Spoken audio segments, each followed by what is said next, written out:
Goeiedag en baie welkom. Daar is 'n storie wat so begin. Elke Vrydagoggend sit 'n groep mense op die harde plastiekstoele van 'n staatskliniek se wagkamer. Hulle wag almal vir dieselfde ding: uitslae, medikasie en 'n bietjie hoop. Party dra maskers, party praat sag, party kyk net na die grond. Dit blyk dat hulle 'n soortgelyke swaar kry beleef met hulle gesondheid. Die lug ruik na ontsmettingsmiddel en moegheid. Daar's 'n vrou wat elke week voordat sy by die dokter se kamer ingaan, 'n kort gebedjie bid. Here, as U wil, kan U my gesond maak. Langs haar sit 'n jong man wat elke keer sê, ek's net dankbaar ek's nog hier. En dan staan 'n ander een wat net stil is. Op 'n dag hoor hulle dat nuwe medikasie beskikbaar is. Hulle almal kry behandeling. Binne 'n paar weke begin hulle liggame herstel, vel skoon, oë helder, energie terug. Hulle voel weer mens.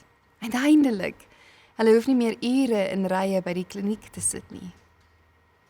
Die ontwrigting is verby. Hulle kan weer deelneem in die samelewing, hulle kan bou, hulle kan groei, hulle kan werk, hulle kan deelneem.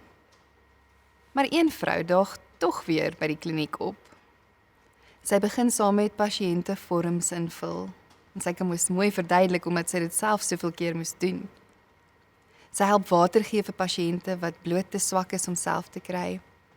Sy roep die pasiënte nader in die regte volgorde, soos die dokter beskikbaar raak. Uiteindelik kom die dokter uit en hy herken haar. Hy vra, wat maak jy hier? Sy sê, my lewe het verander. Hoe kan ek anders as om nou in dankbaarheid te lewe? Die dokter glimlag verbaas en sê, maar julle het almal dieselfde hulp gekry. Die vrou sê, ek weet, maar iets in my het verander toe ek besef, dis genade. Klink hierdie storie nie vir jou bekend nie?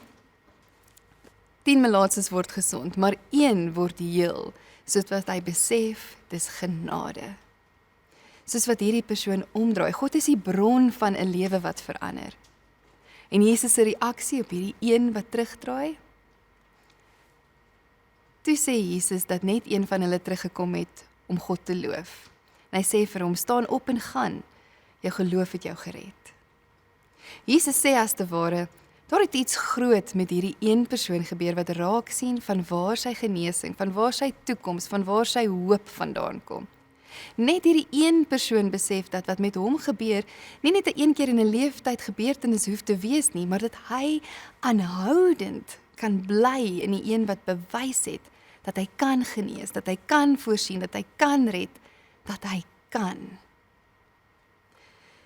Dikwels is ons ook een van die 9 wat net hardloop in oorlewing. Ons wil net ons lewens in orde kry of in orde hou. Ons wil net aangaan met dinge. Ons wil net beheer terugkry of stabiliteit bewerkstellig. Ons wil net hê dinge moet oukei wees. Dis normaal en bloot menslik. Maar ons standvastigheid en ons veiligheid lê nie in onsself nie, lê nie in ander mense nie, lê nie in omstandighede nie, maar juis in die persoon van wie ons maklik wegdraai, soos wat ons die lewe aanpak. Wat as ons soos daardie een wel terugdraai? Wat as ons kyk en sien dat God God is en dat God goed is, soos die digter in Psalm 16 kies om te doen? Ek stel die Here altyd deur voor my, omdat hy aan my regterhand is. Ek sal nie wankel nie. Daarom is my hart bly en my eer juig. Ook sal my vlees in veiligheid woon. Wanneer ons God voor oë hou, leef ons nie net in kennis nie, maar in 'n bewustheid.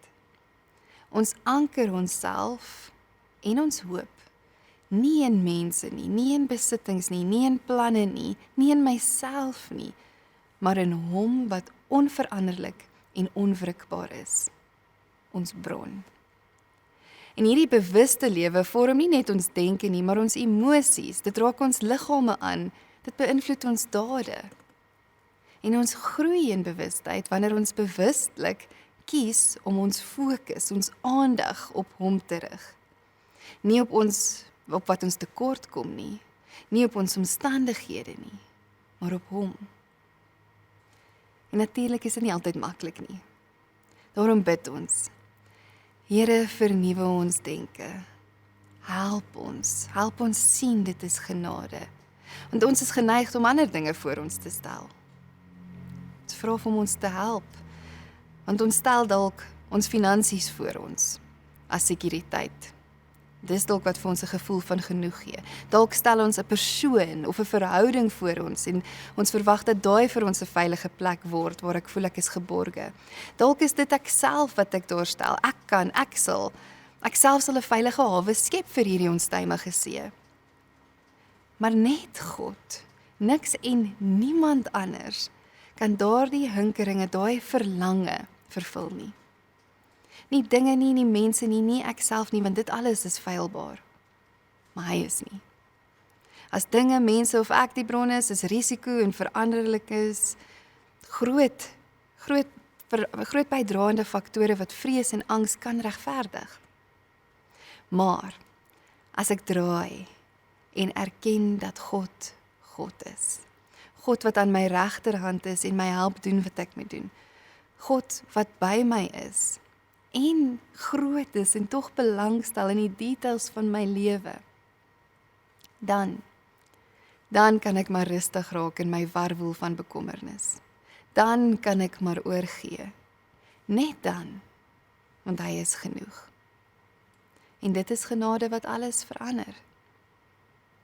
Dankbaarheid is nie 'n lekker kry vinnig verby gevoel nie. Dit is die transformasie wat in ons gebeur, wat na buitentoe begin wys. Dankie is nie net 'n woord nie. Dis om hom te erken as bron. Kom ons bid saam. Here, U is ons bron van ons hele lewe. Bron van genesing, van krag, van vrede.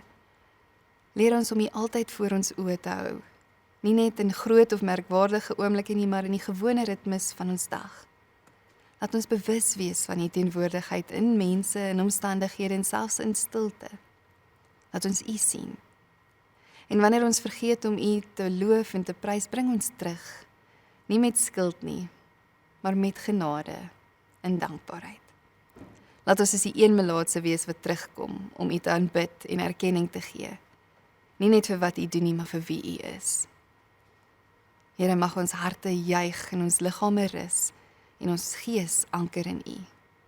Mag ons elke dag bewus word van U, die bron van alles wat ons nodig het. Amen.